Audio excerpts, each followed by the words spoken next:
Welcome to the Less Insurance Dependence Podcast. I'm your host, Lester De Alwis, and this show is dedicated to helping dental professionals build stronger, more profitable practices with less reliance on insurance. So today, I'm honored to welcome Heidi Mount, dental business coach with over 33 years in the dental field and one of the most in-demand voices in the practice profitability. Heidi has worked in offices where 98% of patients accepted treatment plans. She has been featured on the Thriving Dentist show, the Dentistry Uncensored with Dr. Howard Farran, and dozens of other top dental podcasts. Her niche is simple and powerful, showing dentists how to make $500 more a day on tomorrow's schedule without a single new patient. So today's episode is called Your Schedule is Bleeding Money. Here's how to stop it. We're going to talk about why the revenue dentists need to drop PPOs is already hiding in their schedule and exactly what it takes to stop the leak. So, Heidi, welcome to the show. Thank you so much for having us. So, after 33 years coaching dentists, what's the hidden revenue most practices don't even know they are sitting on? Exactly. Most dentists are calling me because they're totally frustrated or plateaued. They're working super hard and then the reward just isn't there. But the number one thing I see on established offices, so you've been in business a couple of years, you've established patients or whatever, the number one area that I find is a pot of gold is not reactivating the patients you already have. We always hear about gaining new patients, we need new patients, but it's like when you run reports, the unscheduled list is like over $1 million in most. And I think the lack of follow up is probably the biggest concern, and what staff's going to say is we don't have enough time. We really have to prioritize that to make patients feel cared about. All right. Is it because the lack of systems in place that we are not looking at the patients, unscheduled patients? I think for most team members, it would be a priority. So, in other Mm-hmm. words, possibly they're checking email and they're just, flying by the seat of their pants, just piles of papers, this, that, calling insurance and doing time waster things. I'm not saying calling Mm-hmm. insurance is a time waster, but you have to prioritize your day. If you want to make Mm-hmm. $8,000 a day, that means you need to schedule $8,000 a day. So you have to reactivate, track, and make sure that you are filling that schedule to collection goal, not PPO, right? Not adjusted or gross production. And then the adjusted production's a lot less. You're going to collect a lot less. So you've got to have a plan. I usually give visual images of how a schedule should look. So we're Mm-hmm. not avoiding where you track the doctor has to be in two places at once, right? Mm-hmm. They're not staggering people correctly or scheduling correctly. But we have to make time to schedule a certain amount of patients per day. Some people can call 10 people and schedule $5,000 worth of work. Other people call 50 people and nobody answers the phone. So there is a strategy to make sure we can reach people and schedule to goal in every dental practice. They just kind of need the simple steps or the reports to run or the scripts to say or practice. But, it's all about priorities. A lot of people are just starting off the day where maybe they're doing continuing education, which they do need, but we got to get the phone ringing. So we not only need to make sure they schedule before they leave, but we have to follow up with those patients so they know we care about them and that it's important. Imagine if you send them off to a specialist and then you have something to do, whether it's an implant crown or bridge or something that you do after the perio treatment's done. If we don't make sure they get there, then we can't do our next step. So we have to follow up. Right. So the money is already there, it's just leaking, I would say. And where does it like, let's talk about where it goes first. What's the one place on the schedule where dentists lose the most money every single day? No shows and cancellations, right? Some of this, even when you talk about treatment planning or case acceptance or whatever, sometimes Mm-hmm. it's a mindset. It Mm. can be a mindset where employees feel like, oh, that patient can't afford it. That patient will only do Mm. what insurance covers. That patient, we've talked to them about the crowns, 14 times, why bother? So sometimes it's an attitude, and we prejudge our patients when you just Mm-hmm. never know. It's all about timing. And if you treat your patients equally every single time, where your customer service is consistent, we're really listening to them, we're talking to them about their goals, then they really feel like you care. So I feel like when patients walk out the door or only, talk about insurance, which to me is an excuse, I feel like patients just don't know what to say. So that's the Mm. excuse they're giving you when really they probably don't trust you. Or they don't feel like you care. Or maybe the hygienist said, you are losing bone and we need to do periodontal disease. And then you go see the doctor, and then the doctor is saying, oh, you have a perfect amount of thick bone to do an implant. You're a great candidate. And it's like, wait, who do I believe, right? So if we're not all communicating together, we can't be on the same page and earn the trust of our patients. Exactly, exactly. So let's talk about fixing the issue. So you can diagnose a practice's revenue leaks under 30 minutes. What are you actually looking at? A lot of it has to do with data entry in the patient's charts, in the notes, Mm-hmm. in the schedule. I'm reading everything. I'm looking at codes. I'm looking at fees. I'm looking at lengths of appointments, how their practice management software is programmed. Because the most common thing I see are patients lost in the schedule. We're not only Mm. not following up, but we're programming it wrong where they don't even show up on the proper list. And now, how do we follow up when treatment plans aren't being entered correctly? We're over scheduling and wasting time in the schedule. The team has to Yeah. understand that every unit of time matters. And so we have to not only document how much time that patient needs, but schedule it appropriately. So let's say we have a patient that the crown is off. They've been missing a crown for a year. They have no Mhm. opposing tooth. And we schedule them a crown prep for, 90 minutes, let's say. And the Mm. patient has a flag on their chart saying they never use anesthetic and the tooth's been root canaled, right? So this tooth literally is going to take the doctor 10 or 15 minutes to fine tune it and get it ready for a crown. We don't need to numb them. Yeah. We don't need a temporary. We don't need anything. And yet we're scheduling an hour and a half when that doctor could have made Yeah. $3 more thousand. So every patient needs to be different. And what I see a lot is every patient's getting an hour appointment. And it Mm. doesn't make sense. Some patients need 20 minutes, some need 40, some need an hour and a half. So when you really take action to make that schedule look perfectly, you can maximize your time without running around with your head cut off and being frustrated. Exactly, exactly. Since we are on this conversation of scheduling, I want to take a moment to thank our sponsors of this show, which is Ekwa Marketing. So the schedule was always the starting point, and once production is consistent, the next question every dentist asks is, how do I attract patients who actually values my care and don't hide behind insurance? That's exactly what Ekwa Marketing helps practices solve. So they offer a complimentary practice growth audit. It's no pitch, no pressure, just a clear plan for attracting the right patients as you move towards independence. Thousands of dental practices have used it to shift their patient mix and build towards a fee-for-service model. So you can book your complimentary session at lessinsurancedependence.com/MSM, and it's complimentary, so make use of it. So Heidi, when a patient says, "I'll wait for my insurance to cover it," is it that an insurance problem or a team verbal skills problem? Well, it's interesting you say that because I feel like patients shouldn't bring up insurance at all. It's, of course, a communication problem. In the old days, in the 80s and 90s, we used to teach, or even I had consultants teach me how to overcome objections. And I feel like when you're starting, you say one thing and then you say something back.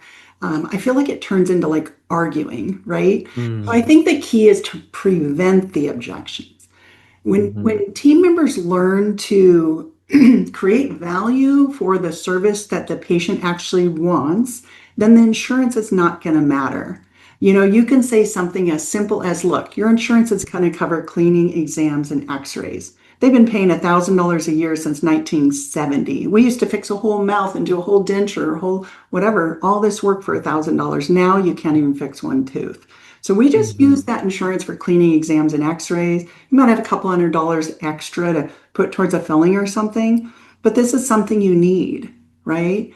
And then you tie Yeah. in their medical with it. You tie in their sleep apnea or their bite or the aesthetics. You tie in other emotional needs that they actually want. But I would prevent the objection with the money excuse or the insurance excuse by having better communication with your patients when you're presenting treatment, right? They're not buying the crown, they're buying the Yeah, results they get from the crown.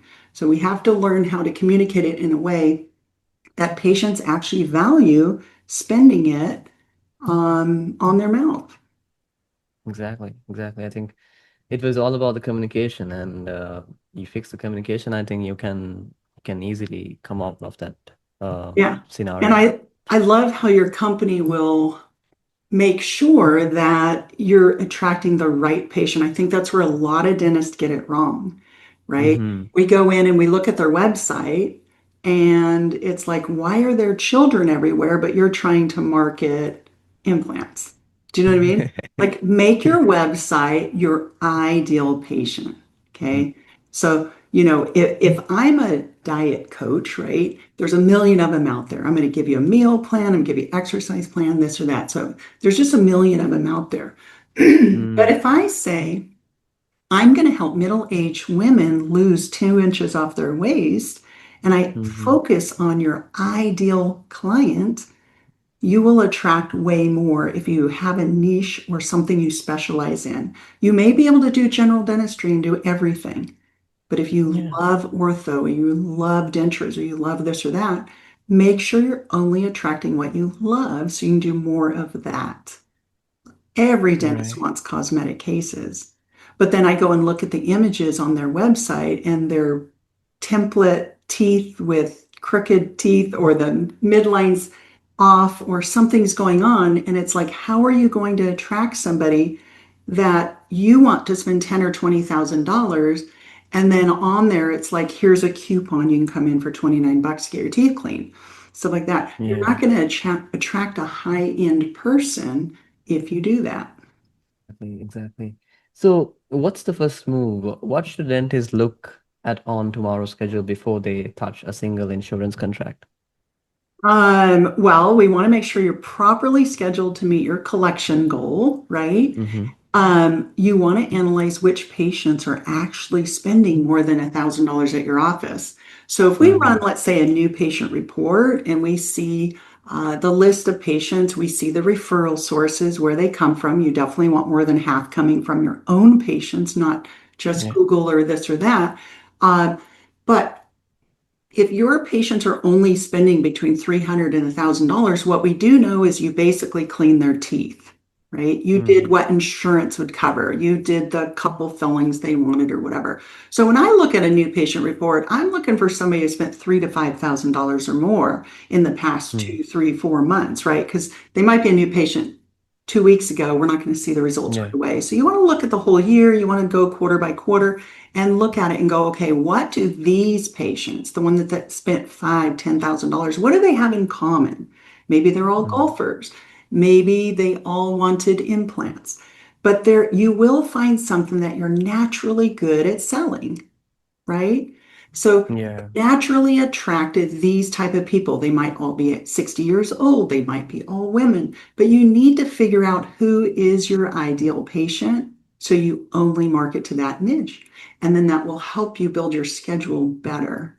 So Mm. run reports on your treatment case acceptance. What is walking out the Mm-hmm. door? If you see that a bunch of bridges or crowns or implants are walking out the door, that's what I would focus on learning. How do I Mm. communicate in a way that I can schedule more crowns, implants, or whatever you want to schedule? Because if those people are walking out the door, we're saying something wrong. Maybe we're using words like it might break or it's just a tiny decay. Maybe we're Mm. minimizing the treatment that we're offering to patients. So usually I like to role play. What would you tell this patient? How are you tying in your medical or what they want? Maybe Mm-hmm. we come up with ideas like, Mm. let's have them fill out a smile analysis form, right? And Yeah. a lot of offices already do that. And then what I ask is, okay, let's review your new patient. What do you know about this patient? And they're like, well, they have Delta insurance or whatever. They give me something that I can just read on the schedule, right? They're 49 years old. They came in for a broken tooth or this or that. But no one's reading the questionnaire where the patient Mm. said, I don't like my crooked teeth or this or that. They're basically throwing the credit card right at you and nobody read the form or discussed it with the patient. Now the Yeah. patient leaves and they say, Why did I fill out that form? What a waste of time. They Mm. didn't even care. I see that a Exactly. lot. It's shocking. Like they're actually filling it out, but no one reads the form. Exactly. I think it's a very important point you just mentioned, and like I think a lot of practices are missing out on. And I think our listeners who are listening into this would like to have a conversation with you and just understand how they can actually build a profitable practice, and and have an open conversation about this. So, if they want to reach out to you, what is the best place that they can reach out to you?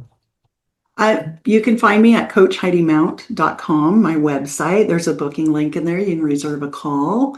My email is Heidi at coachingdentist.com. And they can certainly join my Facebook group called Coaching with Heidi Mount. It is free. I Mhm. teach on there. I even have an app called Oh, Coaching okay. Coach Heidi Mount. Sorry, just All Coach right. Heidi Mount. There's an app they can download, and there's actually some free marketing in there, some free classes they can take. But everything I have to repeat myself to almost all my clients, I decided to put in an app. So it's almost the cheapest form of coaching. And a lot of people are really loving that. I have, hiring right, how to hire people. I have how to make a business plan. So you actually uh, have everything you need to know to run your business.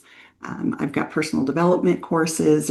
They're really, really inexpensive. So I am here to help whoever. I'm very passionate about what I do and helping dentists relieve that weight off their shoulders. I know that so many are plateaued, they're frustrated, um, they they're overwhelmed, all that good stuff. And I make things really easy. So happy to talk to whoever needs help.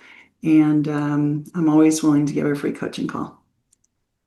Of course, Heidi, I know you're doing a lot to the industry, and thank you so much for doing that. And thank you so much for spending your time with us today. You're very welcome. So the core message is very clear. The revenue you need to get off insurance is already in your practice. It's in the unscheduled treatment. It's in the holds on the schedule. It's in every patient who said, "I'll wait," because nobody on the team knew what to do or say next. You just had to stop the leaks first. So if you're ready to take action and you want to look at your online visibility and or your marketing, you can schedule a complimentary marketing strategy meeting with Ekwa Marketing at lessinsurancedependence.com/MSM. And if you're looking for mentorship, just like Heidi here said, that if you're looking for coaching and you want support as you build towards an independence practice, you can book a complimentary coaching strategy meeting with Gary at lessinsurancedependence.com/CSM. And we will also have Heidi's link in the show notes with all the other resource materials she just mentioned. So you can always make use of this moment. And you need to plug the leak first, then the freedom follows. So thank you for listening to the Less Insurance Dependence podcast. I'm Lester De Alwis, and I'll see you on the next episode.